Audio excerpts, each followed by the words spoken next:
हाल ही में मैंने ये सिंगोनियम प्लांट्स अनबॉक्स किए थे और जब आज हम इन्हें रिपोर्ट करने लगे तो मुझे एक चीज़ दिखी।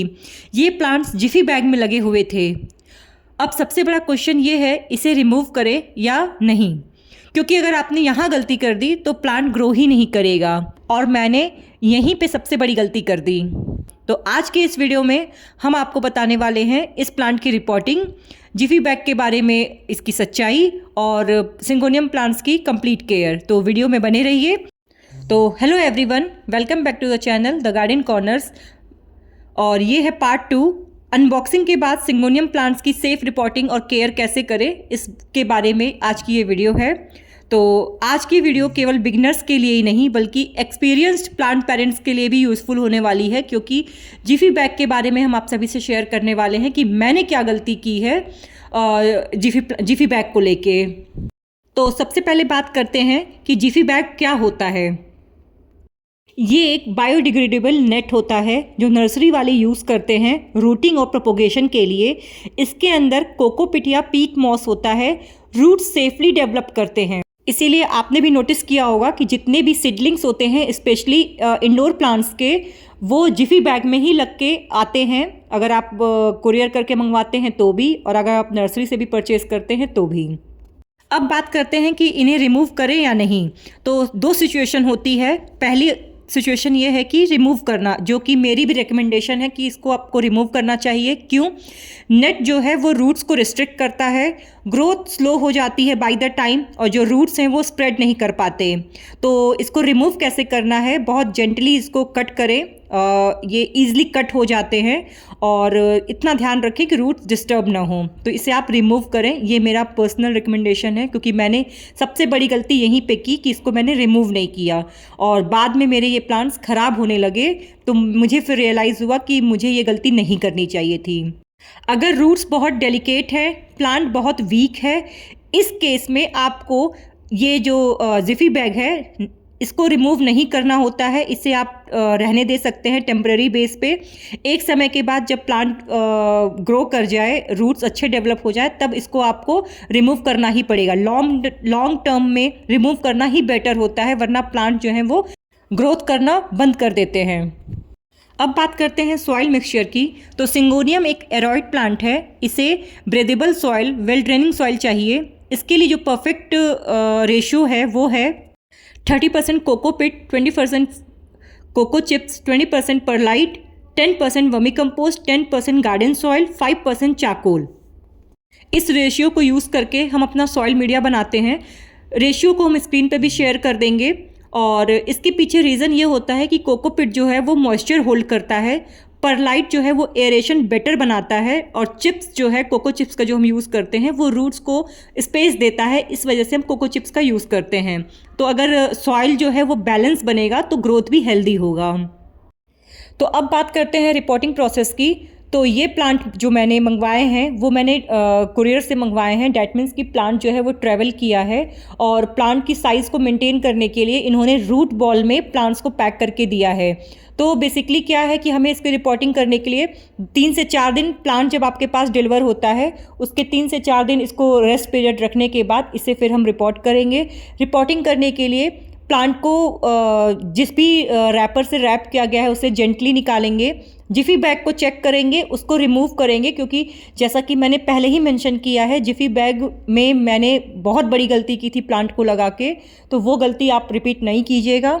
उसके बाद इनके रूट्स को चेक करेंगे। अगर रूट्स हेल्दी हैं, कोई भी इसमें मशी या ऐसा कुछ डिफेक्टिव रूट्स नहीं है, तो इन्हें आप फिर अच्छे से लगा सकते हैं। जो भी आपको पॉट सिलेक्शन करना है आप वो पॉट ले सकते हैं। टेराकोटा पॉट बेस्ट होता है, हमेशा से मैंने ये बात बोली है, लेकिन मेरे पास प्लास्टिक के पॉट्स ईजिली अवेलेबल हो जाते हैं, इसलिए मेरी जो प्रेफरेंस है वो प्लास्टिक के पॉट्स में ही है। उसके बाद प्लांट को अच्छे से हम सॉइल मीडिया में प्लेस करेंगे और हल्का वाटरिंग करेंगे। कुछ दिन हम शेड में रखेंगे। उसके बाद इसे हम ब्राइट इनडायरेक्ट रोशनी में रखेंगे, जहाँ पे इसको ग्रो करने के लिए हमें प्लेस करना है। इस प्लांट को ब्राइट इनडायरेक्ट लाइट पसंद है। डायरेक्ट सनलाइट में अगर रखते हैं तो पत्तियां इसकी जल जाएंगी, जो कि पत्तियों के लिए हार्श होती है। और लो लाइट में सर्वाइव तो कर जाता है प्लांट, लेकिन जो वेरीगेटेड प्लांट होते हैं यानी कि जिसमें वेरीगेशन होता है उसको मेंटेन रखने के लिए आपको ब्राइट इनडायरेक्ट लाइट देनी ही होगी। तो जब प्लांट एक बार अपने पॉट में सेटल हो जाए तो इसे ऐसी जगह पे प्लेस करें जहाँ इसे अच्छी ब्राइट रोशनी मिल सके। वाटरिंग रिक्वायरमेंट की बात करें तो प्लांट्स को हमेशा जब सॉइल ड्राई हो जाए तभी वाटरिंग करें। वाटरिंग हमेशा थोरोली वाटरिंग करें, यानी कि डीप वाटर ड्रेनेज होल से प्रॉपर उसका पानी निकलने लगे तब तक हमें इसे वाटरिंग करनी है। गर्मी के दिनों में इन पे मिस्टिंग करते रहें, क्योंकि गर्मी के दिनों में ह्यूमिडिटी जो होती है वो काफ़ी लो हो जाती है और लो होने से पत्तियों का जो एजेस होता है वो ब्राउन होने लगता है। तो ये सारे प्लांट्स जो होते हैं वेराइटीज़, इनको ह्यूमिडिटी काफ़ी पसंद होती है। उसके लेवल को मेंटेन करने के लिए मिस्टिंग काफ़ी इंपॉर्टेंट हो जाता है। इसकी ग्रोथ को मेंटेन करने के लिए टाइम टू टाइम आप इसकी प्रूनिंग कर सकते हैं। निकले हुए पार्ट को आप प्रोपोगेट कर सकते हैं। ये एरॉइड्स के जो वेराइटीज़ होती हैं वो ईजिली प्रोपोगेट हो जाते हैं। आप पानी में भी ग्रो कर सकते हैं, डायरेक्ट सॉइल में भी आप इसे प्रोपोगेट कर सकते हैं। ईजी मेथड, बहुत ईजी है प्रोपोगेशन का। सिंगोनियम एक क्लाइंबिंग प्लांट है। अगर आप मॉसिस्टिक लगाते हैं तो ये काफ़ी जल्दी ग्रो करता है और पत्तियाँ जो हैं उसकी बड़ी होने लगती हैं। पेस्ट इन्फेस्टेशन की बात करें तो अभी तक मैंने मिलीबग्स के सिवाय और कोई इन्फेस्टेशन नहीं देखा है सिंगोनियम की वैरायटीज़ पे। मिलीबग को कंट्रोल करने के लिए आप नीम ऑयल का स्प्रे कर सकते हैं। अगर पेस्ट अटैक एक दो कुछ ऐसे फॉर्म में हुए हैं तो आप मैनुअली हाथ से रिमूव कर सकते हैं, और अगर नहीं तो स्प्रेड ज़्यादा हो गया है तो आप नीम ऑयल का स्प्रे करें हर 3 से 4 दिन के गैप पे, जब तक कंप्लीट प्लांट जो है वो मिलीबग से फ्री ना हो जाए। प्लांट को परचेज़ करने या नर्सरी से लाने के बाद कॉमन गलती जो हम लोग करते हैं वो ये करते हैं कि जाने अनजाने में प्लांट को हम डायरेक्ट सनलाइट में रख देते हैं, ओवर वाटरिंग कर देते हैं या सॉइल मीडिया हैवी बनाते हैं जिससे प्लांट सर्वाइव नहीं कर पाता है, या हम तुरंत रिपोर्टिंग कर देते हैं जिसकी वजह से प्लांट को शॉक लग जाता है। तो इनमें से अगर हम कोई भी मिस्टेक करते हैं तो प्लांट एनीवेज किसी भी इस कंडीशन में डैमेज ही होगा। तो इसीलिए हमें इन बातों का ध्यान रखना है ताकि हमारा प्लांट सर्वाइव कर सके।